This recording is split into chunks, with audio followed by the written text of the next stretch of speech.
আসসালামু আলাইকুম viewers, welcome to my channel. তো নতুন একটা ব্লগে সবাইকে ওয়েলকাম করছি আমার চ্যানেল মেহজাবিন লাইফস্টাইল থেকে।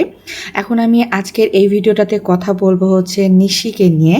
তো সবাই অবশ্যই আমার চ্যানেলটা সাবস্ক্রাইব করে দেবেন যারা এখনও করেন নাই, আর পাশে থাকা বেল আইকনটা একবার বাজিয়ে দেবেন, তাহলে ভিডিও ছাড়া মাত্র আপনাদের কাছে নোটিফিকেশন চলে যাবে। তো আজকে কিছু সংসারে কাজকর্ম করতে করতে আপনাদের সাথে একটুখানি আড্ডা দিব। সেটা হচ্ছে নিশি যে এতদিন পর আসলো, এসে যে চলেও গেল, সেটা তো তিশা ক্লিয়ার করেছে যে নিশিকে সেইভাবে আসলে আপ্যায়ন করতে পারে না। বাজারঘাট সবই করেছিল, কেন জানি তার রান্নাবান্নাগুলো ঠিকঠাক মতো করতে পারে নাই, তুহিনকে ঠিকঠাক মতো খাওয়াতে পারে না। তিশা এটা জানতো না যে মানে ওমরা করে তুহিন এবং নিশি আর তিশার বাড়িতে আসবে না, নিশি একাই আসবে। তো যার কারণে তার বাজারঘাট যা যা করেছিল বা যেভাবে সে প্রস্তুতি নিয়েছিল যে তুহিনকে রোস্ট করে খাওয়াবে, পোলাও করে খাওয়াবে, বিরিয়ানি করে খাওয়াবে, খাসির মাংস রান্না করে খাওয়াবে, সেগুলো কিছুই সে করতে পারে নাই।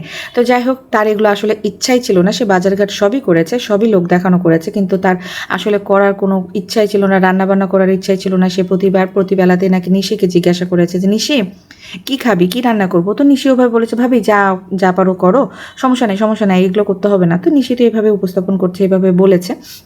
তো তিশার না ওগুলা গায়ে মাখায় নেয়, যা ছিল ব্রয়লার মুরগি রান্না করে করে রেখে দিয়েছে।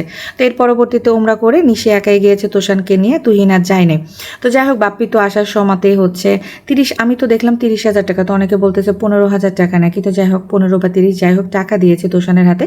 তো সব কিছু মিলিয়ে নিশি চলে গেছে, বা নিশি যে তার হাজবেন্ড তুহিনকে টাকা দিয়ে বলছে যে শাশুড়ি থাকলে অন্যরকম হইতো, আমার আম্মু তো নাই, আমার আম্মু তো কবরে, তো ধরো ভাইয়া তোমাকে দিয়েছে, তো বাচ্চাদেরকে দিয়েছে। তো এভাবে যাই হোক টাকাটা তুহিনের হাতে তুলে দিয়েছে। আমি এখন বলবো আপনাদের কাছে যে নিশি যখন এসেছিল তখন অনেক মানুষ ছিল নিশিকে আপ্যায়ন করার জন্য। তুহিন আর নিশি যখন নামলো তখন প্রথমবার, আর ওমরা থেকে যখন এসেছে তখন তো নিশি একদম রাত্রিবেলাতে নেমেছে, রাত্রি 3টার দিকে নিশি বাসায় এসেছে। বাপ্পি নিতে গিয়েছিল স্টেশনে। নিশি কিন্তু একাই এসেছে, ঢাকা থেকে ট্রাভেল করে একাই এসেছে, স্টেশনে একাই নেমেছে, তারপরে হচ্ছে বাপ্পি যে নিয়ে এসেছে। তো তখনও হচ্ছে কেউ ছিল না, তিশা শুধুমাত্র গেট খুলে নিশিকে মানে নিয়ে গেছে, যেহেতু রাত্রি 3টার দিকে এসেছে, ওটা ব্যাপার ছিল না। বাট নিশি যখন চলে যাচ্ছে, বিদায় নিচ্ছে, তো এটাই তো নিশির ওখান থেকে বাংলাদেশ থেকে বিদায় পর্বটা হলো। কারণ নিশি তো আর হচ্ছে মানে ব্যাক করবে না ওইখানে, হ্যাঁ তিশাদের ওইখানে, কারণ ঢাকা থেকে তো নিশি চলে যাবে মালয়েশিয়াতে। তো সেক্ষেত্রে কিন্তু ওই মানে বিদায়টাই কিন্তু শেষ বিদায় ছিল বাংলাদেশে এইবারের মতো নিশির ওইটা শেষ বিদায় ছিল। কিন্তু দেখেন নিশির আশেপাশে কেউই ছিল না, শুধুমাত্র তিশা ছিল আর তাদের খালা ছিল, সাথী ছিল। আর বাপ্পি তো নিয়ে যাবে গাড়ি করে, মানে বাস কাউন্টারে নিয়ে যাবে, বাসে উঠিয়ে দিবে, ঢাকা চলে আসবে। তো সেখানে বিদায়বেলাতে কেউই ছিল না, পাখির মা ছিল না, তারপরে ইতিপ্রীতি যারা ছিল আশেপাশে যারা থাকে তারাও কিন্তু কেউ ছিল না। ইভেন তার চাচিরা, নিশির যে চাচিরা আছে, তার ওই যে দাদি বাড়িটা বলে, সেই দাদি বাড়ির পাশে যে মানুষগুলো আছে তারাও ছিল না। পরবর্তীতে বাপ্পি যখন বললো কিরে নিশি, তুই যখন আসলি লাগেজ নিয়ে, তখন জিনিসপত্র নেওয়ার জন্য কত মানুষ ছিল, আর দেখ এখন তুই চলে যাচ্ছিস খালি হাতে, কিন্তু কোনো মানুষ তোকে বিদায় দিতে আসে নাই। তো নিশি বলছে থাক ভাইয়া, কি সমস্যা নাই তো, এগুলো কোনো ব্যাপার না তো ভাইয়া, আমার অভ্যাস আছে ভাইয়া, মানে এইভাবে বলতেছিল আর কি। তো তিশা মন খারাপ করে বলতেছিল যে এখন আর কেউ আসবে না, কেউ থাকবে না, ওই মানুষ ভালো না, এমন এমন করে বলতেছিল। তো পরবর্তীতে নিশি যখন হচ্ছে বাপি বললো সময় আছে এখনও, তুই একটু থাক, তখন নিশি বললো আচ্ছা ঠিক আছে, আমি দাদির বাড়ি থেকে চাচিদের সাথে দেখা করে আসি, বিদায় নিয়ে আসি। তো নিশি আর তিশা নিজেই গেল, যে ও চাচিদের সাথে বিদায় নিয়ে আসলো, তার দাদিদের সাথে বিদায় নিয়ে আসলো। দাদি বলতে তার ফুপু, মানে একটা হচ্ছে ফুপু বেঁচে আছে যে বিয়েও করেনি, তো সেই ফুপুর কাছ থেকে সে বিদায় টিদায় নিয়ে আসলো সব কিছু মিলিয়ে। তো তখন হচ্ছে মানে পিস আসতেছিল, তার একটা চাচি বলতেছিল যে জায়গা জমির ব্যাপারে কি বলবা। তখন ক্যামেরা কিন্তু নিশির অন করা ছিল, তো নিশি বলতেছিল ক্যামেরাটা বন্ধ করো, আর এগুলো বিষয়ে ভাইয়া কথা বলবে, আমি বলবো না, এগুলো বিষয়ে আপনার সাথে ভাইয়া কথা বলবে, দিয়ে ক্যামেরাটা বন্ধ করতে বলেছিল। পরবর্তীতে চাচি পিস আসলো, তখন তিশা মানে বলতেছিল কি যেন বলতেছিল যে কেউ নাই বিদায় বেলাতে।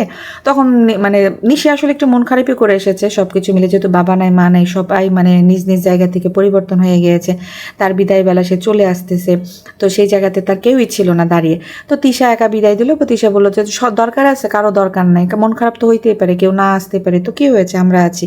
তো এইভাবেই আসলে নিশিকে বিদায় দিল। তিশার মনটা খারাপ ছিল, দেখলাম তিশা বারবার গাড়ি পিস যাচ্ছে, মনটা খারাপ করতেছে। তো সব কিছু মিলে ও নাকি অনেক প্ল্যান করেছিল, কিছু করতে পারেনি। আমার কাছে মনে হয় তিশার মোট প্ল্যানই ছিল নিশি আসবে, আড্ডা দিব। রান্নাবান্না খাওয়া দাওয়া আসলে তিশার কাছে ম্যাটারই করে না, সে মনে করে তার বাড়িতে একটা কাজের খালা আছে, সেই রান্নাবান্না করবে, সাথী আছে, হুকুম টুকুম শুনবে, আর তিশা পায়ের উপরে পা তুলে ওই নিশির সাথে শুধু আড্ডাই দিবার গল্প করবে। এখন সবারই যে বাচ্চা কাচ্চা আছে, সবারই যে স্বামী সংসার আছে, সবাই যে একটুখানি আরাম রেস্ট বুঝে, বা সবাই যে একটু নিজ নিজ জায়গাতে ব্যস্ত, সেটা কিন্তু তিশা বুঝে না। তিশার মেন কাজ হচ্ছে নিশির সাথে আড্ডা দিব, আর মানুষের চ্যানেল খাবো, মানুষকে চ্যানেলের বলবো যে নিশি এটাকে কি করবি, তুহিন আছে, তুহিনকে দিয়ে এটা করা। তো তিশার প্ল্যানই ছিল উমরা থেকে আসবে, তারপরে মানে তুহিন এবং হচ্ছে নিশিদেরকে নিয়ে বসবো, বসে আমি এই ফ্যামিলি ডিসকাশনগুলো করবো যে এদেরকে কীভাবে আটকানো যায়, কীভাবে কী করা যায়। তো নিশি যেহেতু এবার ওমরা করে এসেছে, তো নিশি না এই কথাগুলো গায়ে মাখায় নাই বা ওর ভাবিকে মানা করে দিয়েছে, মানে তিশাকে মানা করে দিয়েছে যে ভাবি এগুলো বাদ দাও, আমি না অত কথা শুনতে চাচ্ছি না। তো তিশাও না সাহস পায়নি। তিশা তো তার ভিডিওতে এসে বললো যে আগে আমরা যেভাবে আড্ডা দিয়েছি সেই জিনিসটা আমরা করতে পারতেছি না। কারণ কি জানেন, একটা মানুষ ওমরা থেকে এসেছে, তার মুডটা এখন অন্যরকম হয়ে গেছে, মনটা নরম হয়ে গিয়েছে, সে আসলে এত কিছুর ভেতরে মানে শুনতে চাচ্ছে না, কথাতে থাকতে চাচ্ছে না, কিছুদিন তো এরকম করতে হবে, বুঝছেন ভিউয়ার্স, কিছুদিন মানে এটা ওমরা করে এসেছে, 40 দিন মতো ইদ্যত পালন করবে, কিছুদিন চুপচাপ থাকবে, কিছুদিন মানুষের গিবত করবে না, কিছুদিন চেহারা দেখাবে না, তারপর আবার যা ইচ্ছা তাই, নাহলে করলেও করতে পারে, মানে এরকম একটা ভাব তিশার। তো এই কারণে তিশার মনটা খারাপ। আবার মেয়ে মেয়ে মেয়ে করতেছিল যে তানজিলা আসবে, তানজিলা আমাকে একটু সময় দিবে, আমার যেহেতু মন খারাপ, আমি যেহেতু কোথাও যেতে পারতেছি না, তো তানজিলা এসে আমাকে একটু সময় দিবে। তো সেই ক্ষেত্রে তানজিলা ওই যে ওইরকম যে আমাকে তখন তুমি আমার বিপদে সময় দাওনি, এখন আমি তোমার বিপদে তোমাকে এসে বসে থেকে সময় দিয়ে লাভটা কি? আমার একটা বাচ্চা আছে, আমার বাচ্চা জ্বালে, আমার স্বামী আছে, সংসার আছে, আমার শ্বশুরবাড়ি আছে, আমি তো এগুলো পারবো না, তার উপরে আমার আবার বিজনেস আছে। তো তানজিলাও তিশাকে ওই প্রায়োরিটিটা দেয় নাই, বা ওই সময়টা দেয় নাই, বা ওই গল্প করার সময়টাও পায় নাই। সব কিছু মিলিয়ে তিশা হচ্ছে একাকিত্বতাই ভুগছে, যার কারণে তার মানসিক ডিপ্রেশনটা অনেক বেশি চাড়া দিয়েছে। অনেকটা দিন কোথাও যাওয়া আসা করতে পারে নাই।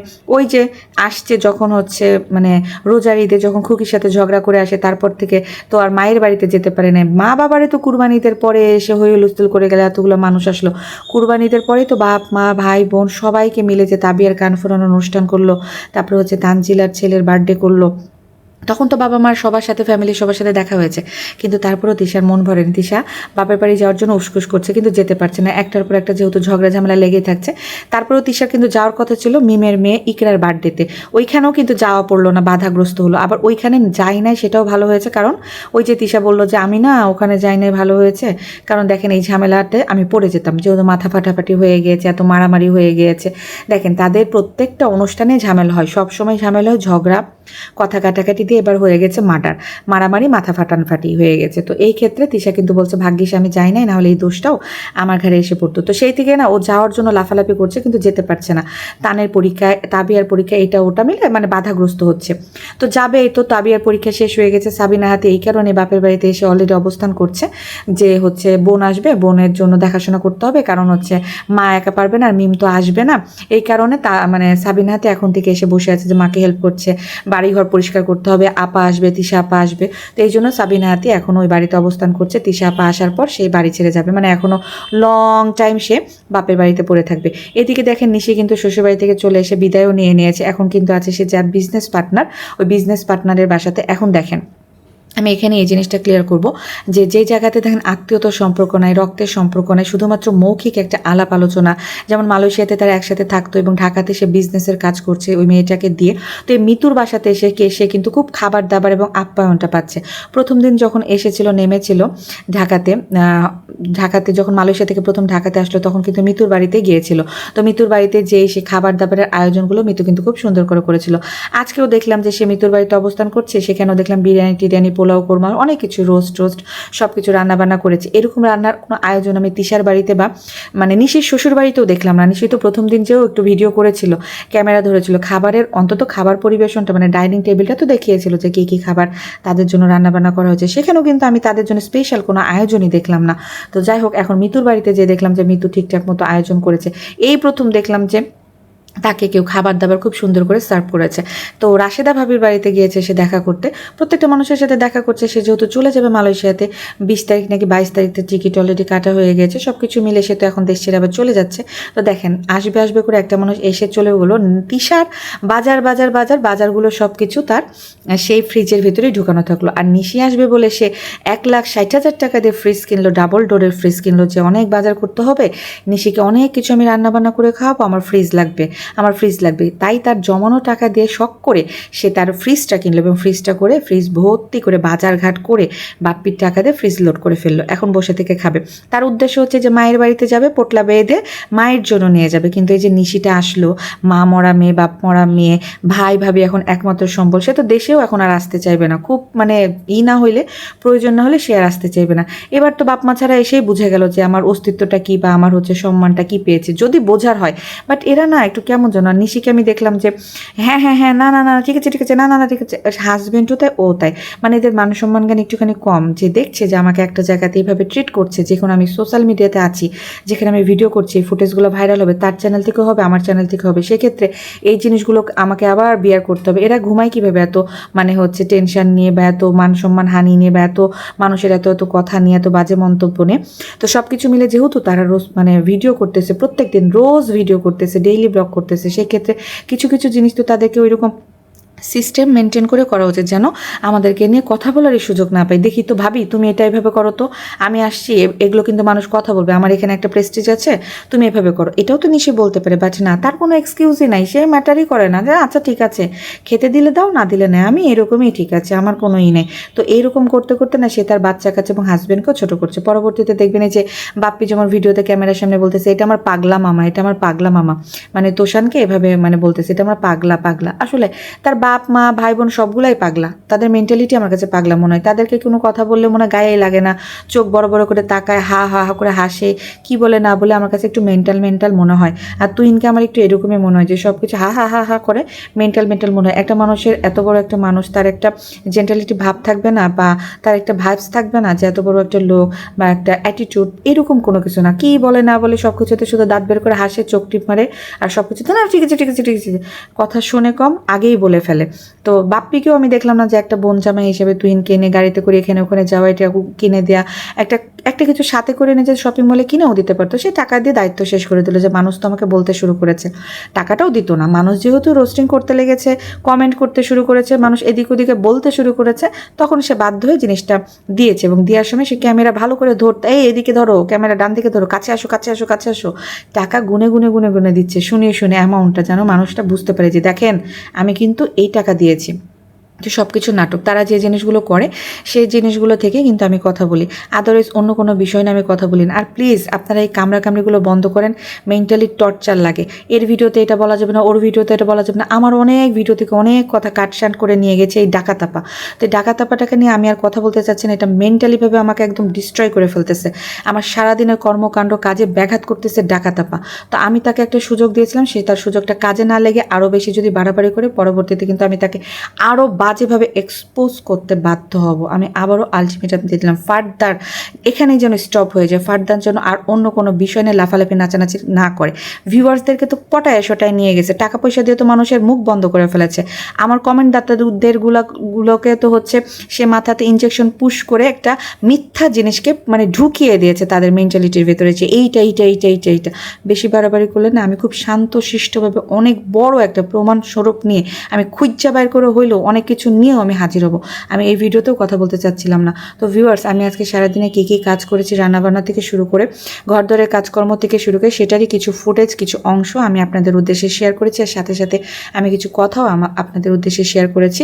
আমার এই কথাগুলো আপনাদের সাথে মিলে কিনা, যে নিশির সাথে এটা অন্যায় হয়েছে না ন্যায় হয়েছে, বা এই জিনিসটা আসলেই আপনারা একটু জাস্টিফিকেশন করে দেখবেন, যে বাপ মা ছাড়া এই যে বাপের বাড়িটা এসেও সেই ভাইয়ের বাড়িতে, সেই তিশার বাড়িতে এসে সে কতটুকু পেয়েছে, তাহলে এই তিশা বাপ মা মরলে ওই খুকির কাছে যে কতটুকু সম্মান আশা করে, বা কতটুকু দাবি আশা করে, কতটুকু তার অধিকার থেকে, সেই জিনিসগুলো আপনি বলবেন।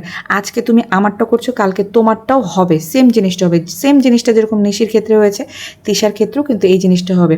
দেখেন, নিশির ক্ষেত্রে তিশা কিন্তু ভাবি, কিন্তু খুকির ক্ষেত্রে তিশা কিন্তু ননদ। জিনিসগুলো বুঝবেন, আজকে আমার কালকে তোমার, এটা কিন্তু হবে, এটা হওয়ার, এটা প্রকৃতিগত হয়েই আসতেছে, যে তুমি যেটা করবা সেটা তুমি রিটার্ন পাবা। এখন তুমি চোর ধরতে এসেছো, তোমাকে আমি ডাকাত বলে দিয়েছি, তুমি ডাকাতি করলে এর থেকে বড় ডাকাতি ভাবে তোমাকে আমি প্রুভ করে দেব। তো সব কিছুর একটা সময় আছে, কারো সময় খারাপ, কারো সময় ভালো। মানুষ কখনো ভালো খারাপ হয় না, মানুষের সময়টা ভালো এবং খারাপ হয়। সব কিছু মিলিয়ে আমার ব্লগটা কেমন লেগেছে অবশ্যই কমেন্ট করবেন। তো আজকে চিকেন নিয়ে আসা হয়েছিল, যেটা একদম হাড্ডি ছাড়া। আমি সুপার শপে গেলে এরকমভাবেই হচ্ছে হাড্ডি ছাড়া চিকেনগুলো কিনে নিয়ে আসি। তো এগুলো এখন স্লাইস করে কাটবো, এগুলো আমি গ্রিলের জন্য, বা হচ্ছে যে বিভিন্ন বটি কাবাব টাবাব বানাই, এগুলোর জন্য আমি এই চিকেনগুলো প্রসেসিং করে ডিপ ফ্রিজে স্টোর করে রাখবো। সব কিছু মিলিয়ে আমি এই কথাটা আবারও বলতে চাচ্ছি ভিউয়ার্স, মানুষের ভিতরে ভালো এবং খারাপ দুটোই আছে। আমি এত উত্তেজিত হয়েছে, আমার মেন্টালিভাবে একদম ডিস্ট্রয় করে ফেলেছে। কিছু কিছু কথা ব্যবহার আমিও নিতে পারি না, যেমন আমারও কিছু কিছু কথা এবং ব্যবহার আপাও নিতে পারবে না, এটা স্বাভাবিক। তো বলার সময় তো একটু সংযত হয়ে বললেই ভালো হয়। কিছু কিছু মানুষকে যখন তুমি যেভাবে হিট করবা, ওই মানুষটাও কিন্তু রিটার্ন তোমাকে ওই গিফটটাই দিবে। সেম জিনিস তুমিও নিতে পারবে না, আমিও নিতে পারি নাই। এই জিনিসটা বুঝবা, যদি বুঝে থাকো, যদি বিবেকবান হয়ে থাকো, যদি ভিতরে ওই সত্যনিষ্ঠা জ্ঞান থেকে ন্যায় বিচার যদি প্রতিষ্ঠা করতে চাও, আমার সাথে ন্যায় বিচারটা আগে কইরো। তুমি যে কথা বলেছো সে কথাটাকে উইথড্র করবো, উইথড্র করে তোমার বিবেকবানের পরিচয় তুমি দিয়ে যাও। নেক্সট ভিডিওতে আমি বলে দেবো যে আমার বিবেকটা কতটুকু কী আছে। তুমি আমার লাইভ ভিডিও নিয়ে কথা বলতে চাচ্ছ, যে আমি লাইভে কী কী বলেছি সেই বিষয়গুলো নিয়েও তুমি বলতে চাচ্ছ। তুমি আমার প্রত্যেকটা জিনিস, প্রত্যেকটা জায়গাতে হাত দিচ্ছ, নাড়া দিচ্ছ। আমি এখনও কিন্তু কিছুই করি নাই। আমি তোমাকে বারবার আলটিমেটাম দিয়েছি ভিডিওর মাধ্যমে, আমি জানি তুমি আমার ভিডিওগুলো দেখো। সো ফার্দার এই বিষয়গুলো নিয়ে নাড়ানাড়ি কম করো। তুমি তোমার মতো ভিডিও বানাচ্ছ, ভিডিও বানাও, আমাকে আমার মতো কাজ করতে দাও। আমাকে মেন্টালিভাবে ডিস্ট্রয় করতে আসলে আমিও কিন্তু তোমাকে ওইভাবেই ধরবো, বলে দিলাম। তো ভিউয়ার্স, সবাই ভালো থাকবেন, সুস্থ থাকবেন। আজকের মতো বিদায় নিচ্ছি। আমি একজনকে উদ্দেশ্য করে কথা বলছি, আপনারা কেউ প্লিজ সবাই মিলে গায়ে লাগাবেন না, কারণ কষ্ট আমি পেয়েছি, আপনারা পান নাই।